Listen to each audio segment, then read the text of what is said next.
Hey everyone, and welcome back to another video. And in this video, I'm going to be going over when should you run website visits as your campaign objective on LinkedIn ads. Now, this video is going to be particularly useful for individuals. Let's say that you're getting started with LinkedIn ads and you're wondering when to run website visits as your group objective. When should you actually do that? Now, this video is going to be short, sweet, and simple, guys. There's not going to be a lot of steps involved. But essentially, you want to use website visits when your main goal is to drive traffic to a specific page on your website.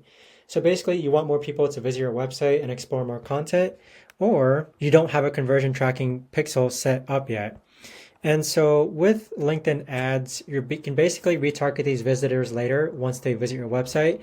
But with that being said, you're basically promoting top of the funnel content like articles, case studies, or guides. But that right there, guys, is the best and easiest way that I know of to actually go ahead and explain when should you actually target website visits as your main group objective. If you guys know of a better or easier way to actually do this, let me know in the comments down below. I would love to know. Thanks so much for watching, everyone, and I'll see you guys all in the next video.